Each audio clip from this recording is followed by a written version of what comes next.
Let's talk to former Brexit Secretary and leading Conservative MP David Davis, who joins us now. Good morning to you, David. Good morning. Good morning. I just want to play you a little bit of audio, and I'd love you to tell me how on earth we got from this to where we are now. Here is Boris Johnson in the House of Commons at Prime Minister's Questions talking to Sir Keir Starmer just 11 days ago. And here's what he had to say about lockdowns. And I may say that it is a bit incoherent of the right honourable gentleman opposite to attack local lockdowns when he wants to plunge the whole country back into a damaging lockdown for weeks on end, and he has no clue about how he would propose to get the country out of that. A damaging lockdown, plunging the whole country. Terrible idea, according to Boris Johnson 11 days ago. Why is it a good idea now? Well, it isn't. I mean, the most predictive word in that was incoherent. I'm afraid that the current strategy. I can understand why Boris has done it. I mean, with the numbers going up and the scientists giving him scary forecasts. It now turns out they were excessive forecasts, but never mind, scary forecasts. He had to do something. But the truth is that the key issues of getting this thing under control is demonstrated in other countries. If you look at East Asia, South Korea, Singapore, or you look at Germany, they've all done broadly the same thing. A short, sharp, early lockdown, very fierce, and then followed up by a testing system which is quick, a track and trace system that works, and an isolation system after that. And we haven't got any of those in place. So my fear is that come December, we're going to be doing this again. Well, I mean, that's the big fear, isn't it? Because, as you say, it went from Boris Johnson with the December the 2nd, full stop. That's it, 4 weeks out of it. I mean, no one ever thought a 2 or 3 week so-called circuit breaker lockdown would end after 2 or 3 weeks. Michael Gove basically saying, well, it will depend. Apparently he was shot down, but no one's been able to give us a guarantee we'll be out on the 2nd of December. Realistically, we go into some sort of semblance of lockdown. Bearing in mind, schools still open, lots of people still going to work.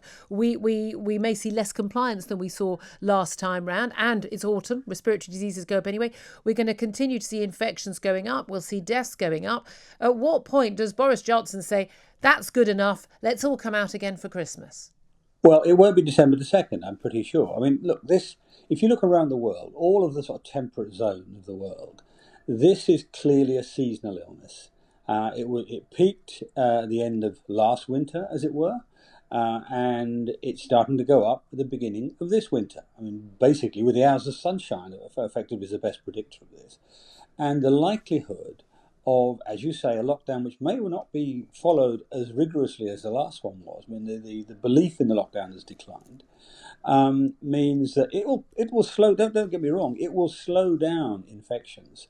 But I would be surprised if we saw a reduction from the peak before February, March next year, which means what we're signing up for is not a 1 month lockdown, it's more like a 6 month lockdown. Remember, the last lockdown we started in the second half of the winter. This lockdown we started at the beginning of the winter. And it's going to be hard to see how the government will get out of it without a hell of a lot of changes to their underpinning policies before next spring. And that will have terrifying consequences for the economy. Can I just say, I didn't think I'd have a guest on today that made me more depressed than I really was, but you've actually managed to achieve that. So well done. I mean, sorry, everybody. I'm trying to cheer people up, but I mean, fight back. But hey, this is the big fear, isn't it? That once you go in, you don't come out again. There's going to be debate in the Commons, going to be speeches and more, from the Prime Minister today, and then a vote in the House of Commons on Wednesday. We've only got you to thank for the fact that we do actually have breaks on this legislation, and now we do actually have votes in Parliament with Labour support, which Sir Keir Starmer has pledged. There will be no doubt that the government can get these measures through. The big question now then will be to have some sort of end date that is absolutely fixed. Are you confident you can get that? No, we won't get that. I mean, look, the government will win on Wednesday.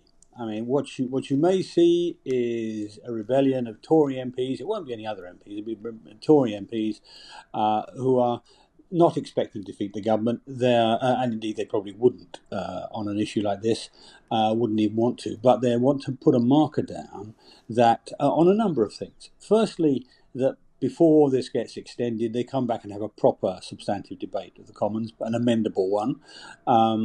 Secondly, so before December the 2nd. Secondly, that some more commitment to the policies that have been proven to work in other countries.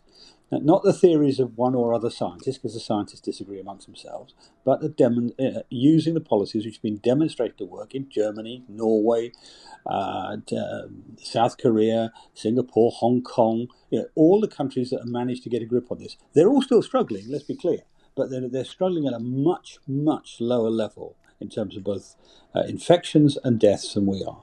And frankly, the government has got to tighten up all this. It's got to improve the testing system. We keep talking about a 15-minute test. The Americans have had a 45-minute test since March. The track and trace system. Well, you've heard me on this before, Julia. The performance of these companies is terrible. They've either got to sort themselves out quickly or take it away from them. And the isolation system. We don't have an isolation system. Yeah. In most of these other countries, if you get sick, you go to hospital, and they keep you there until you're fixed, and they send you home again. In some countries, China, I know it's a very heavy-handed country. In some countries, you go to hospital, and so do your closest contacts go into their equivalent of a nightingale. Our isolation system is say go home, which means you go home, you infect the rest of your family, you possibly infect the supermarket assistant if you go shopping, and that's if you obey it. And as we know too well, with some high-profile cases, lots of people don't obey it. Yeah. So we've got to get all of those things fixed. This lockdown is a spectacularly large sticking plaster at the moment. What do you make of the public support for a lockdown? Before it was called support now, where there's even people talking about, well, aren't we closing the schools? I mean, people want to go further and faster.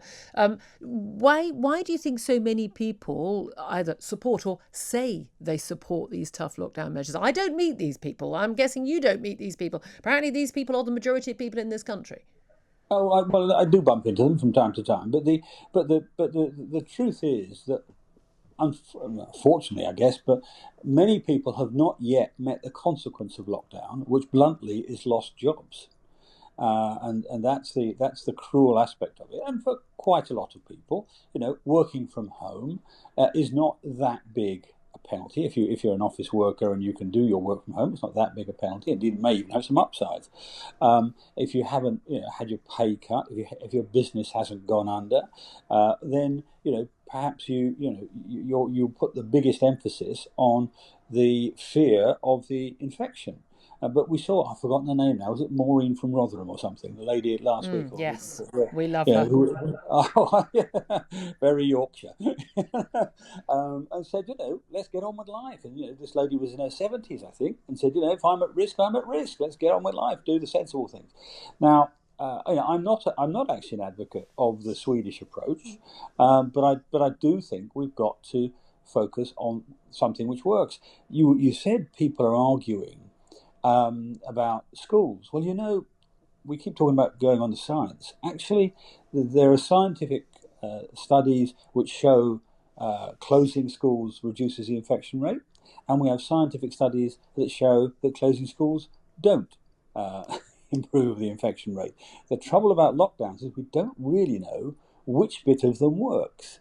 So that's another problem with a huge crude policy with spectacular costs. And as a result, you've got Rishi Sunak now saying we're going to cut public spending.